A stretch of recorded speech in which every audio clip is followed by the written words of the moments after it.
ঠিক আছে, চলুন দেরি না করে আজকের এই এক্সপ্লেইনারে সরাসরি ঢুকে পড়ি। আজ আমরা গ্লোবাল জব মার্কেটের এমন একটা বিশাল কাঠামোগত পরিবর্তন নিয়ে কথা বলবো, যা ঠিক এই মুহূর্তে আমাদের চোখের সামনে ঘটে চলেছে। আসলে আর্টিফিশিয়াল ইন্টেলিজেন্স বা এআই আমাদের এতদিনের চেনাজানা গতানুগতিক কলেজ ডিগ্রির আসল ভ্যালু বা মূল্য নিয়ে একেবারে নতুন করে ভাবতে বাধ্য করছে। একটু ভেবে দেখুন তো, প্রচলিত শিক্ষা ব্যবস্থায় একটা পরিবার আসলে কত বড় একটা বিনিয়োগ করে। জীবনের মহামূল্যবান 4-4টে বছর, 15 থেকে 20 লাখ টাকা, তার উপর আবার হোস্টেল আর কোচিংয়ের লম্বা বিল। আর ঠিক উল্টো দিকে এআই এর নির্মম বাস্তবতাটা একবার দেখুন। সিলিকন ভ্যালির একটা সফটওয়্যার এখন সেই একই এন্ট্রি লেভেলের কাজগুলো করে দিচ্ছে মাত্র 4 সেকেন্ডে, একেবারে নির্ভুলভাবে। এর কোনো মাসমাইনের দরকার নেই, এ কখনো ক্লান্ত হয় না, আর হ্যাঁ, এর কোনো ওয়ার্ক ফ্রম হোম দাবিও নেই। ভাবা যায়? এই পুরো ব্যাপারটা খুব চমৎকারভাবে একটা বিখ্যাত টাইটানিক রূপক দিয়ে বোঝানো যায়। আমাদের বর্তমান শিক্ষা ব্যবস্থা যেন বিশাল এক আইসবার্গে ধাক্কা খেয়েছে। এখানে এআই হলো সেই আইসবার্গ, আর বেকারত্ব হলো হুহু করে ভেতরে ঢুকে পড়া জল। এখন এই আধুনিক কর্মজগতে টিকে থাকতে হলে এই নতুন প্রযুক্তিকে এড়িয়ে গেলে কিন্তু একদম চলবে না। যারা এআইকে নিজেদের কাজের ক্ষমতা বহুগুণ বাড়ানোর একটা হাতিয়ার, মানে একটা ফোর্স মাল্টিপ্লায়ার হিসাবে ব্যবহার করতে শিখবে, দিন শেষে তারাই কিন্তু এই ডুবন্ত জাহাজটিকে সফলভাবে চালিয়ে নিয়ে যেতে পারবে। তো চলুন প্রথম মূল অংশটায় যাওয়া যাক, যেখানে আমরা দেখব ব্যবসায় এবং অর্থের জগতে কিভাবে এই স্প্রেডশিট যুগের একেবারে অবসান ঘটছে।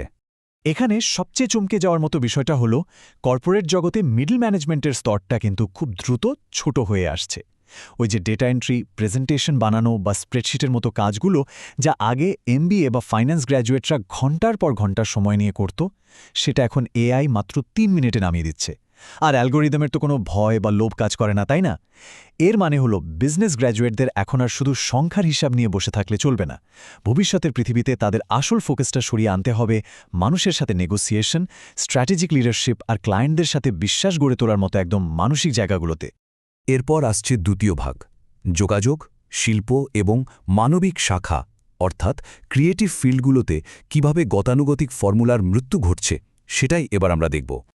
আমরা যদি একটু খেয়াল করি, দেখব এআই কিন্তু মার্কেটিং আর জার্নালিজমের যান্ত্রিক কাজগুলোকে একদম পুরোপুরি উন্মোচিত করে দিচ্ছে।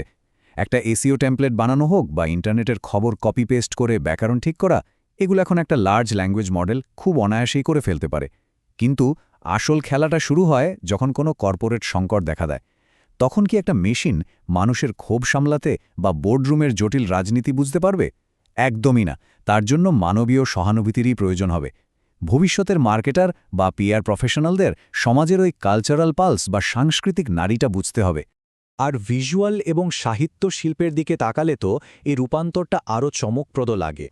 আসলে এআই তো শূন্য থেকে কিছু তৈরি করে না, বরং ইন্টারনেটে ছড়িয়ে থাকা কোটি কোটি আর্ট বা লেখাকে সে অসীমভাবে রিমিক্স করতে পারে। এর সোজা অর্থ হল, গ্র্যাজুয়েটদের এখন আর শুধু বেসিক ডিজাইন টুল জানলে বা সাধারণ একটা প্রবন্ধ লিখতে পারলেই চলবে না। তাদের নিজেদেরকে একেবারে ক্রিয়েটিভ ডিরেক্টরের পর্যায়ে নিয়ে যেতে হবে, যাদের নিজেদের একটা মৌলিক ভিশন আর ব্র্যান্ড দর্শন তৈরি করার ক্ষমতা থাকবে। এবার আসা যাক তৃতীয় ভাগে, প্রযুক্তি এবং আইনের রূপান্তর। এখানে আমরা দেখব কিভাবে একেবারে খাঁটি যুক্তিরও অটোমেশন হয়ে যাচ্ছে। এই অংশটা সত্যিই ভীষণ ইন্টারেস্টিং।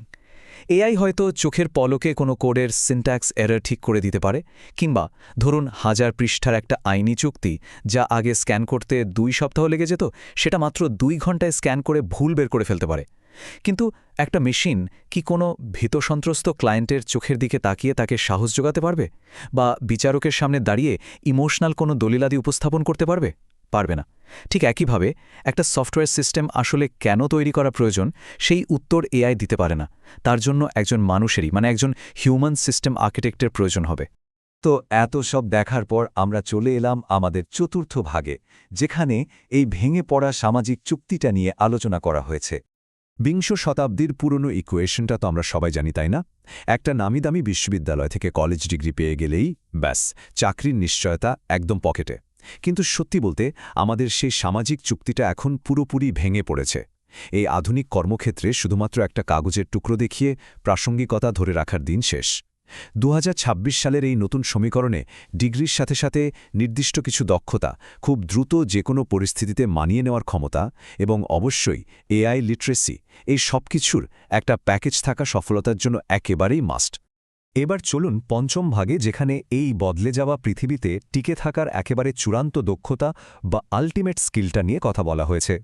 এই যে বিশাল একটা প্রযুক্তিগত সুনামি ধেয়ে আসছে, এতে বাঁচার আসল মন্ত্র হল মেটা লার্নিং এবং এআই কো-পাইলটিং। ব্যাপারটা আসলে কি?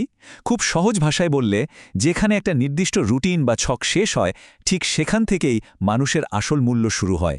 তাই এআইকে কোনো প্রতিদ্বন্দ্বী বা শত্রু না ভেবে রুটিন কাজগুলো সেরে ফেলার একটা টুল হিসেবে কাজে লাগাতে হবে।